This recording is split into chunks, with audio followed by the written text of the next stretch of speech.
Angang kya na mapang kaubo fangaroy. Ay nga maro da yung ba.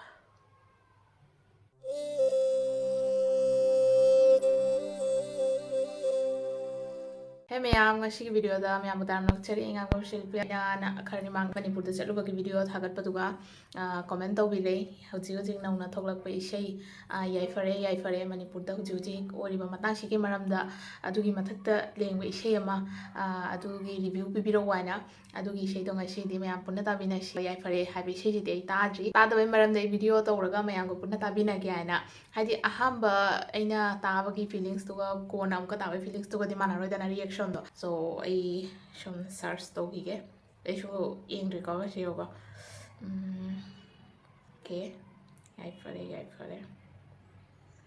she said our Tanthana release to bani Yaiphare habi she singer share Pakasana Maisnam Mandakini Nganthoibi Jinda Yumlembam okay mayam adudi tabi basu yauram mani ado aidi ahamba tado ini mayam pun tadi ni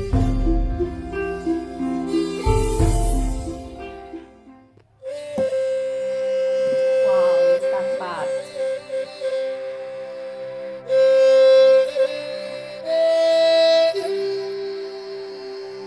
Sahil Yumlembam Ima nung sibi natambak na chawi na poksaba kaya gimatik sok Thokchom ngay ko ba Ima nung sibi mirol cha malakshan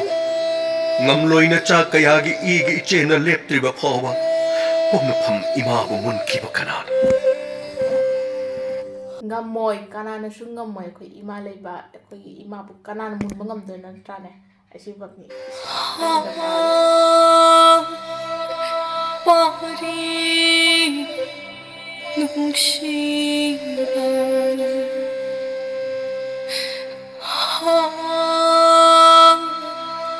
ikmo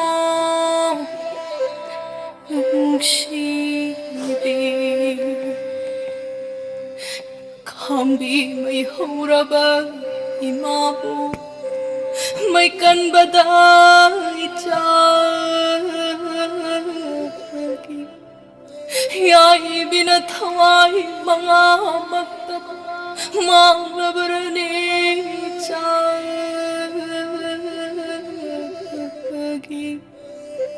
ima ki pari imom kogini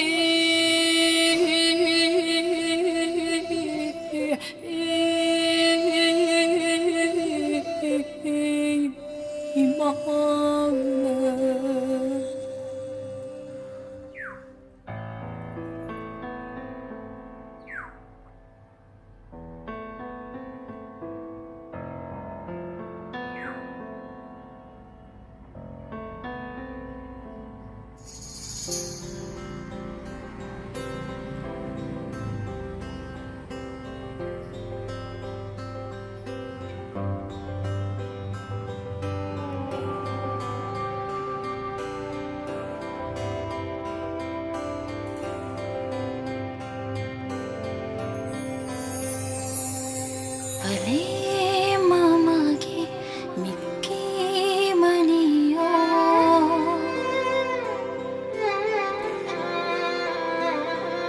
Polem mamagi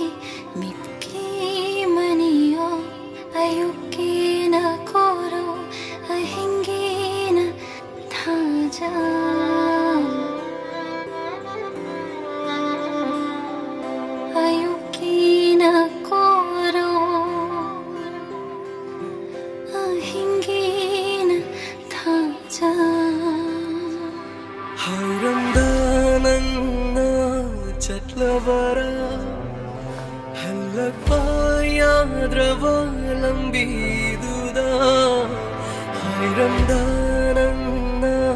Chatlavara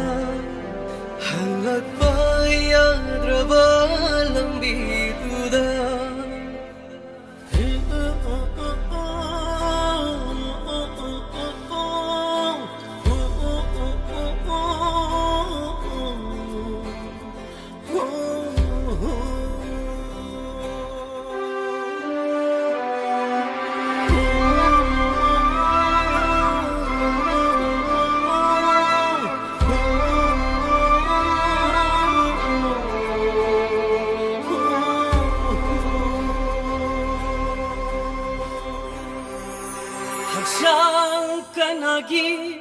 thawai oi banangbu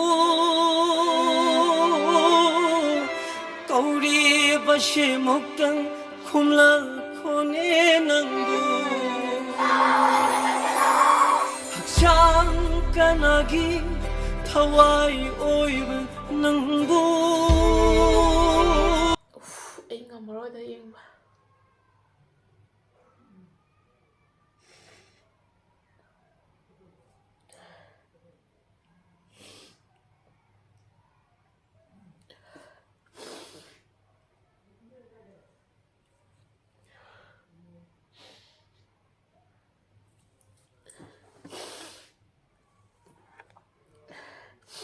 lôi đi báo gì em bị sorry lôi đi báo đi bune em bị năng cái gì cơ mà kauri bashe mokdang khumla khone nangbu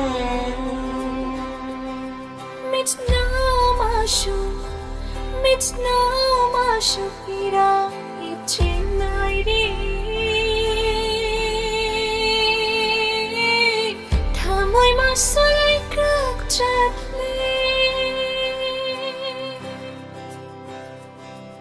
Heikrujam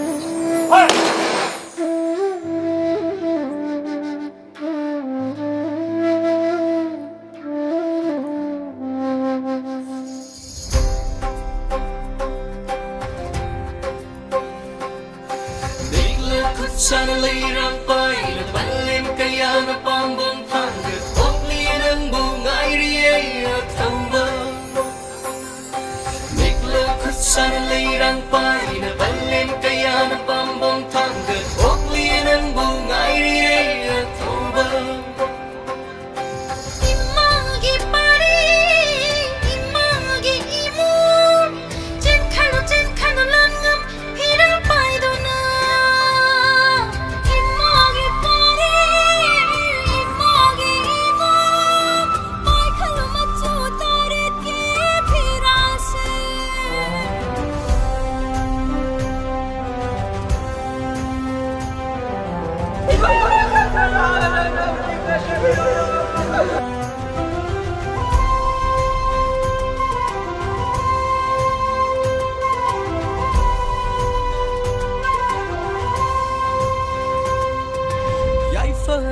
Yaiphare kanglei imana Yaiphare Yaiphare kangle imana Yaiphare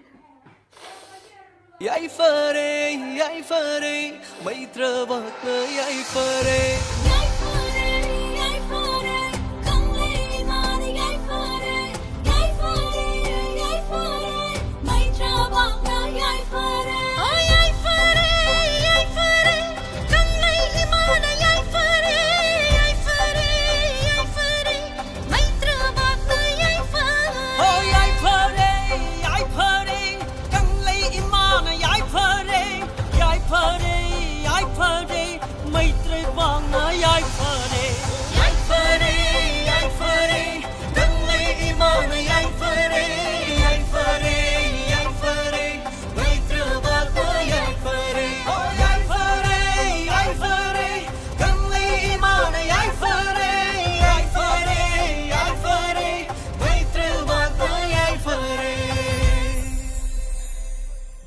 thamo je asukki mati kay haiduna khangdi isai jiga pukting yam nungsiye ngasi huji oiba situation de kari oidoino khangde huji khawna lanchi huji khawna nemthadi sumaina kyani oigidoino khatang phanaba mayam puna simbirasi huji phambai ba pabungoi ibunghoi punamak mayam na haijani asigi problem je yam thuna solution tawna ba hotna biro yam ware akhoju engbuda yam ware akoina bu mapanda lera engbuda yam ware bani huji moida fauriba aduga lanthengna ba mayam singdo moida di kari no oram doise angang kya na mapang kauba fangaroi sidai sorry ado last mayam da haijaningi akoi puking sondana leiba yade mayam punna sigi lanthengna base lanthengna gadabani kojo ngamba mateng pangani egi di video sina egi kholauni video siga ina ngami ba kai egi ngami ba kai ina adum hotna gini kuki 이치나우신도저 하이제닝이 수마이나 끼아니노 수마이나 끼아니노 수마이나 떠오는 레이기도 하나금나 누시 자나나 레이라가 그리 까르게 코주 와람더니 나타나 밑에 인터넷에 와리시나 코주 와리미나 코기 주미 레이기도 꺄땅 야워버니 아도노 키당주 칼로 키당와 칼 따비나르세 매암 아도가 ngasi 비디오시 에이 사지가 로션자르게 매암 소데나 마탕기 비디오도 우나르시 매암 아두디 카이나르시 두디 ngasi기 오나 바이 아마도 이세도 따르고데 케토로와 강데 minute tara hele still now hujik faur mi ki pije kam ngwai ba yadre engonda ba suk phajana nungai ta ba faure oiri ba thoi ba mi sing du karino hai ba pau do je mayam manipur gi tamakta lai khuramina si manipur gi mapanda leiri ba chinaw sing puna mak ba haijaningi manipur da hujik hujik thoi ba irang se yam thuna phabo ra sanwai na mayam puna lai khuramina si